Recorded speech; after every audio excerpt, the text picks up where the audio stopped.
욥기 4장 1절부터 11절 말씀까지입니다. 오늘은 욥기 4장 1절부터 시작되겠습니다. 자, 이제부터요. 욥의 세 친구의 이야기들이 나와요. 욥기를 대할 때 이 세 친구의 말을 어떻게 우리가 받아들여야 될까 굉장히 당황되고 굉장히 좀 혼란스럽습니다. 근데 제가 분명한 원칙을 말씀드릴게요. 욥의 세 친구들의 말은 다 옳은 얘기들이에요. 그런데 그 얘기가 욥에게 있어서는 경우에 합당한 말들은 아니에요. 욥은 여러분 어제 보았듯이 그는 이제 평온함도 없어요. 그러니까 마음에 불안밖에 없어요. 그리고 그는 평온함도 없어요. 샬롬이라고 하는 마음에 안도함과 안식이 없어요. 그리고 그는 쉴 그런 처지도 아니에요. 불안하고 평안하지 못하고 그리고 쉴 수도 없는 그의 영혼, 그의 마음, 오로지 혼란만 있는 그에게 아무리 좋은 얘기라도 의미가 없는 거예요. 그저 이 세 친구들은요. 말을 하지 말고 그 고난당하고 고통당해서 괴로워하고 하나님 앞에 막 절규하고 자기의 태어난 것까지도 탄식하고 한탄하는 그 욥 옆에 그냥 가만히 있어줬어야 돼요. 언제까지? 그냥 욥이 거기서 툴툴 털고 일어날 때까지. 그것이 한 달이 됐든 1년이 됐든 10년이 됐든 100년이 되었든 그냥 옆에서 있어주면서 그와 함께 기도하고 하나님을 바랬어야 돼요. 그런데 이 세 친구들은요. 자기들이 알고 있는 어떠한 그 지식을 총동원해서 욥에게 얘기를 해주는데 결국 그것이 뭐냐. 처음에는 욥을 훈계하고 타이르다가 나중에는 싸움이 돼요. 욥은 오히려 그걸로 인해서 큰 아픔과 상처를 입게 됩니다. 결국 맨 마지막에 이제 하나님이 등장하시죠. 물론 이런 욥에 나온 문학적인 기법을 통해서 우리는 다시 한번 이 고난의 의미, 고통의 의미를 생각해 볼 수는 있지만 실제 삶에서는요, 이거 조심해야 돼요. 근데 자꾸 우리는 이 신앙생활을 하면서 너무 쉽게 욥의 세 친구가 되려고 합니다. 이것만 조심하면서 하나님의 말씀에 여러분 한번 깊게 들어와서 주님을 만날 수 있기를 바랍니다. 자, 1절 말씀을 보실까요? 대만 사람 엘리바스가 대답하여 이르되, 원문 이렇습니다. 대만 사람 엘리바스가 대답하여 말하였더라. 이 대만이라는 지역은요, 아마도 남쪽인 듯해요. 남쪽인 듯해요. 그 다음에 이 엘리바스라는 사람의 이름은요, 이스라엘 사람들이 가진 이름마다 다 뜻이 있어요. 이걸 풀었으면은 나의 하나님은 금이시다. 아주 이름이 멋진 이름이에요. 엘리바스, 나의 하나님은 금이시다. 자, 2절입니다. 누가 내게 말하면 내가 실증을 내겠느냐? 누가 참고 말하지 아니하겠느냐? 원문 이렇습니다. 누가 너를 말 한마디로 시험이라도 하더냐? 너는 진저리를 내는구나. 누군 할 줄 몰라서 말들을 참고 있겠느냐? 이 엘리바스가 터졌어요. 그러니 이제 견디다 못해서 우리식으로 얘기하면 그동안 우리가 말을 할 줄 몰라서 7일 밤낮으로 네 옆에서 가만히 있었는 줄 아느냐? 그러면서 이게 이 고통스러워서 막 절규하는 그 욥에게 이제 한마디 꺼내겠다는 거예요. 이런 자세가 안 좋다는 거죠. 자, 3절. 보라, 전에 내가 여러 사람을 훈계하였고 손이 늘어진 자를 강하게 하였고. 원문 이렇습니다. 보라, 너는 많은 사람들을 교훈하였고 양손이 늘어진 자들을 강하게 해 주었느니라. 이런 게 사람의 염장을 질러요. 너 옛날에 네 행동 생각 안 하냐? 무슨 개구리 올챙이 쪽 생각 못 한다고 너를 한번 돌아봐. 너 옛날에 그 편안하고 좋은 날 잘 나갔을 때 많은 사람들에게 너 교훈했잖아.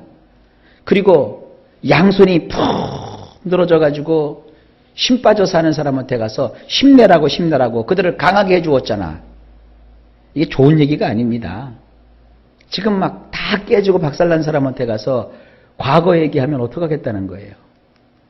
4절 넘어지는 자를 말로 붙들어 주었고 무릎이 약한 자를 강하게 하였거늘. 원문이 이렇습니다.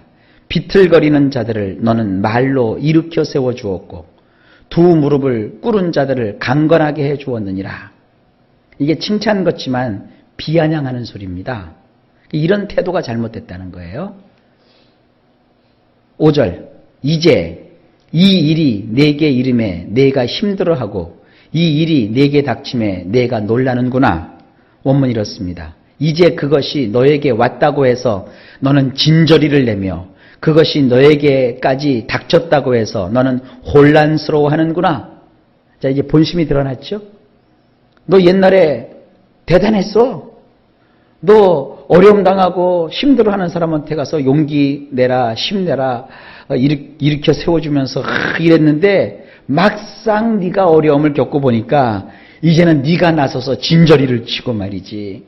그런 일을 겪었다고 그까짓 것 때문에 막 혼란스러워해? 여러분, 이와 같은 것들은요, 남의 그 고난과 고통을 너무 얕잡아 보는 거예요. 여러분 겪어보시면 알겠지만 이렇게 손끝에 가시 하나만 박혀도 어때요? 그게 아리고 그게 아프고 그게 괴로운 거예요. 우리는요 얼마나 연약하냐 하면 심지어 이 종이장으로도 비기도 해요. 우리 손이요 그렇게 약해요. 그 우리 마음의 상처라든지 육체의 고통을 여러분 겪었을 때 우리는 말이죠 이렇게 스스로 막 자조하면서 때로는 자기 자신에 대해서 아주 자책하면서 괴로워하고 힘든 소리를 한다고요. 그 힘든 소리를 할 때 그 옆에서 같이 좀 있어주든지 아니면 너무 힘들어하면 약간 좀 떨어져 있든지 아니면 기도를 해주든지 해야지 가가지고는 너는 옛날에 어땠는 줄 아느냐 이런 식으로 하면 어떡하겠다는 거예요. 과거는 과거예요. 그러나 아픈 현실이 더 크고 괴로운 거예요. 자, 이런 그 태도가 이 엘리바스가 했던 큰 잘못 중에 하나입니다. 6절 내 경외함이 내 자랑이 아니냐 내 소망이 내 온전한 길이 아니냐. 원문 이렇습니다. 내 경외함은 미련할 정도로 신뢰하는 것이 아니었더냐.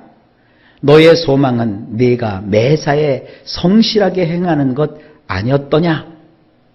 자, 이게 무슨 얘기예요? 네가 하나님을 경외하는데 평상시 너는 정말 우리가 볼 때도 미련할 정도로 하나님을 신뢰했지 않았느냐? 그러면서 너 지금 이제 와서는 막 하나님께 따지듯이 대들어? 이런 얘기예요. 이게 무슨 천사의 얘기가 아닙니다. 사람끼리는 이런 소리 하면 안 돼요. 너 옛날에 신앙 좋더니 왜 요즘은 이 모양이야? 이거 똑같은 거예요. 아니 가뜩이나 아파 누워있고 힘들어 죽겠는데 와가지고 너 하나님께 뭐 잘못한 거 있나 보다? 회개해라. 참 얼마나 얄미워요. 그죠? 나는 지금 어렵고 힘든데 길을 지나가다가 미끄러지면 넘어질 수 있고 다칠 수 있어요. 근데 와가지고는 너 하나님 앞에 회개할 게 뭐 있는지 한번 찾아보라 그러고 이미 그 사람 넘어졌는 순간에 아이고 하나님 뭔가 내가 잘못했나 봅니다. 그 스스로 다 회개할 거 다 했어요. 근데 와가지고 말이죠. 차라리 맛있는 거나 사다가 아이고 못 먹었으니까 이래 먹어. 그러면 마음이라도 좋지. 와가지고는 그렇게 염장을 질러요.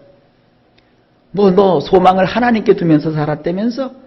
그리고 너는 그 소망을 늘 매사에 성실하게 행하는 것으로 삼았다며? 너 왜 착하게 살았다면 이런 일 겪고 착한 사람은 이런 나쁜 일 겪는 법이 아니야. 너 뭔가 잘못한 게 있는 거야. 지금 이런 말을 지금 하려고 이 엘리바스라는 사람이 지금 도사리고 있는 거예요. 이제 보세요. 그 얘기를 하나하나. 7절 생각하여 보라. 죄 없이 망한 자가 누구인가? 정직한 자의 끊어짐이 어디 있는가? 바로 하죠? 원문이 이렇습니다. 내가 바라노니 곰곰이 생각하여 보라. 누가 깨끗한데 망하였더냐? 어디에 올곧은 자들이 내침을 당하였더냐? 요게 이제 참 잘못된 거예요.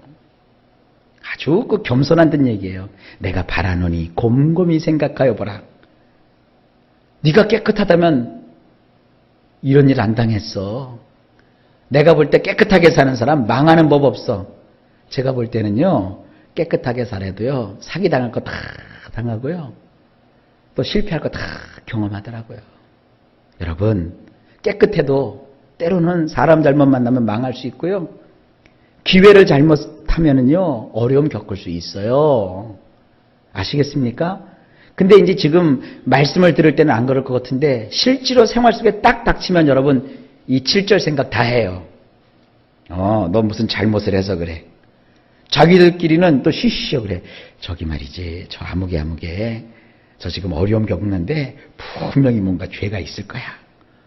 하나님 앞에 깨끗하다면 하나님이 저렇게 손 대시겠어? 저 사람 분명히 뭔가 잘못한 게 있을 거야.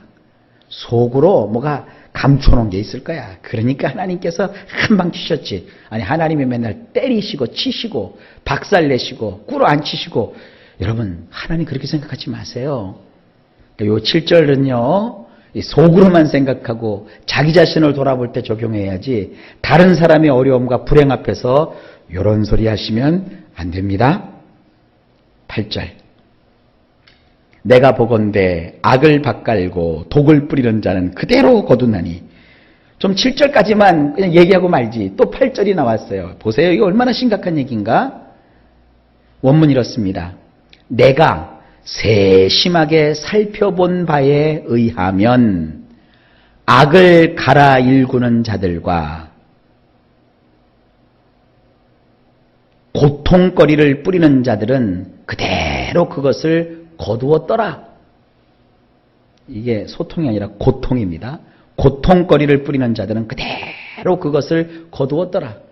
지가 언제 또 살펴봤다고 자기의 그 경험을 내세우면서 뭐라고 해요? 내가 보니까 악을 이렇게 갈아 일구는 자들, 그리고 막 고통거리를 이렇게 뿌리는 자들은 결국 보니까 그것을 그대로 거두었더라. 콩 심었으니까 콩 나고 팥 심었으니까 팥 나는 거지. 네가 잘했어 봐. 이런 일이 있겠어? 뭔가 네가 잘못한 게 있었어. 그래서 네가 지금 당하는 거야. 이런 거는요, 다시 한번 얘기합니다. 나 자신을 볼 때는 이 말씀을 적용하세요. 그러나 다른 사람을 여러분 어려움 겪고 힘들어하는 사람들한테는 절대 이런 말 내색도 하면 안 되고 이런 생각하지 마세요. 다만 하나님, 저 사람 어려움 겪고 있어요. 불쌍히 여겨주세요. 힘을 주세요. 아셨죠? 우리 성도님들은 꼭 그렇게 하시기를 오늘 하나님 말씀 앞에서, 하나님 앞에서 마음을 굳게 다져 잡수시기를 부탁드립니다. 자, 그 다음에 9절입니다. 다 하나님의 입기운에 멸망하고 그의 콧김에 사라지느니라. 이제 하나님까지 들먹이네요. 원문 이렇습니다. 엘로힘의 숨으로 인하여 그들이 파멸하고 그분의 분노의 바람으로 인하여 그들이 소멸되느니라. 이게 무서운 얘기입니다. 심판하시는 하나님, 누가 몰라요?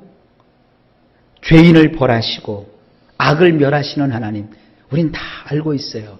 그러나 어려움 당한 사람에게는 심판하시는 하나님, 죄를 섬멸해버리시는 하나님이 아니라 죄를 지은 죄인이라도 구원하시는 하나님, 불쌍히 여겨주시는 하나님, 온갖 죄를 다 짓고 돌아다녔던 탕자가 이제 아버지께로 돌아가야 되겠다 하고 돌이켜 아버지께로 왔을 때 아버지가 어땠어요?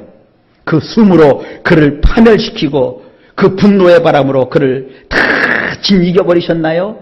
아니에요. 죽었다가 살아온 내 아들아 하고 아버지가 공둥공둥 뛰어가셔서 그 돌아오는 아들을 품에 팍 안아버리시고 이제 왔니 내 아들아 하고 받아주셨단 말이에요. 이게 우리 하나님이요, 이게 우리 십자가에서 피 흘리신 우리 주님의 큰 사랑입니다. 여러분, 이런 남들이 어려울 때 십자가를 보셔야지 자꾸 하나님의 그 성나고 환한 모습 속에 채찍 드신 하나님 자꾸 생각하시면 안 됩니다. 생각을 바꾸세요. 잘 살고 깨끗하게 살고 오히려 정직하게 살기 때문에 어려움 겪는 사람도 많습니다. 여러분, 굉장히 중요한 오늘 말씀, 하나님 말씀으로 우리가 새겨 두셔야 됩니다. 10절. 사자의 우는 소리와 젊은 사자의 소리가 그치고 어린 사자의 이가 부러지며. 이 말씀 번역하면서요, 막 저도 속에서 이 엘리바스가 미워요. 원문이 이렇게 돼 있어요. 숫사자가 으르렁거리고 사나운 사자가 소리를 낼지라도 어린 사자들의 양 이빨은 박살이 나며. 이건 여러 가지 뜻으로 볼 수 있는데, 자, 숫사자는 다 큰 사자잖아요. 그리고 사자 가운데서도 성질 고약한 굉장히 괴팍한 사자들이 있어요. 숫사자가 막 으르렁대고 사나운 사자가 하고 포효하는 소리를 내는 와중에 누가 와서 그 어린 사자들을 건드릴 생각을 하겠어요. 그런데도 어린 사자들은 이빨이 부셔지기도 해요. 이렇게 해석하기도 되고요. 두 번째, 숫사자가 아무리 으르렁거리다가도 또 사나운 사자가 막 소리를 내더라도 그 소리도 역시 그칠 수가 있고. 왜? 잘못하면 어린 사자들이 아무리 귀엽고 예쁘다 할지라도 잘못하면 그 이빨조차 박살날 수 있는 거야. 이게 굉장히 지혜로운 얘기 같지만 이거 역시 또 비꼬는 얘기예요. 그러니까 여기 으르렁거리는 숫사자가 누구요? 욥이요. 옛날 돈 있을 때, 자식들이 살아있을 때, 떵떵거리며 살 때, 너 그것이 말이지 오래 갈 줄 알았어? 봐봐, 너 지금 뭔가 잘못했으니까 이제 떵떵거리지 못하잖아. 네 어린 새끼들 그렇게 내가 애지중지했지? 다 죽었잖아. 자식 죽은 사람 앞에 와서 이게 할 얘기입니까? 어린 사자들 양이빨 다 부셔줬다는 말, 이게 할 얘기냐고요. 여러분, 이런 거는요, 우리 본받지도 말고 하지도 맙시다. 엘리바스 이렇게 나쁜 말을 했어요. 이걸로 끝나는 게 아닙니다. 이제 뭐 뒷부분 가면요, 더 심한 말을 막 해요. 그러니까 이 욥기 끝날 때까지 이제 우리가 이거 잘 새기셔야 됩니다. 자, 마지막, 오늘의 마지막 11절. 사자는 사냥한 것이 없어 죽어가고 암사자의 새끼는 흩어지느니라. 원문 이렇습니다. 그리고 잠깐만요.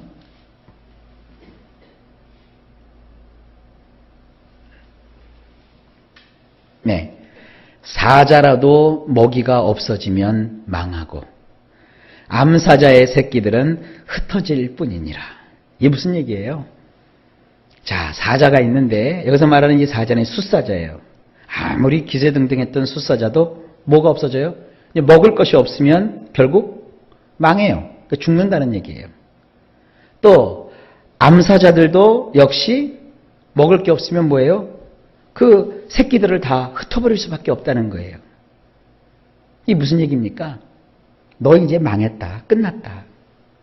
네가 그래도 사람은 돈이 있고 뭐 좀 잘 될 때 네가 잘 나갔지. 이제 너는 끝났다 이거예요. 그러니까 뭡니까? 왜 끝났다는 거예요? 너 분명히 뭔가 하나님 앞에 꿀리는 게 있어. 너 감춰놓은 뭐가 있어. 그것 때문에 이제 너 그거 풀지 않으면 너 이제 완전히 끝났어. 넌 망한 거야. 아니 지금 망해서 가슴 치고 있고 자식 잃어서 슬퍼하고 몸에 병 걸려서 괴로워하는 자에게 와서 너 이제 끝났으니까 뭔가 하나님 앞에 회개할 거 찾아. 이게 굉장히 좋은 얘기 같지만 이거 사람 완전히 망쳐놓는 겁니다. 자, 우리 이런 내용들을 여기서 보게 됩니다. 자, 무엇이 지혜인지 우리가 조금 맛보아 아실 수 있겠죠? 여러분, 어려움에 처한 사람, 괴로움에 처한 사람, 말 못할 고통 속에 있는 사람, 여러분 가셔가지고는요 그냥 같이 울어주세요. 그리고 먹을 게 있나 없나 살펴보시고, 그런 집에 가셔갖고 설거지는 되어 있는지, 양식은 좀 제대로 있는지, 자식이나 가족들은 좀 제때 밥이라도 먹이고 있는지 한번 살펴보시고요. 가셔서 말 대신에 국이라도 한솥 끓여서 주시든지, 밥이라도 여러분 좀 이렇게 앉혀 놓든지, 반찬이라도 좀 준비해서 갖다 먹이셔야지 거기 앞에 갖고는 말이죠. 이런 얘기 하시면 절대 안 됩니다. 사람은요, 어려울 때 위로가 필요한 것이지 이러한 여러 가지 말이 필요한 것이 아닙니다. 여러분 인생 가운데 고통 없었으면 좋겠어요. 근데 고통이 없을 수는 없어요. 힘들 때 누군가의 위로자가 되실 수 있기를 예수님의 이름으로 부탁하고 축복합니다. 자, 오늘도 하루가 시작되었습니다. 일마다 때마다 주께서 평강 주시고 여러분들의 범사에 형통한 길로 인도하여 주시기를 간절히 예수님의 이름으로 축복합니다.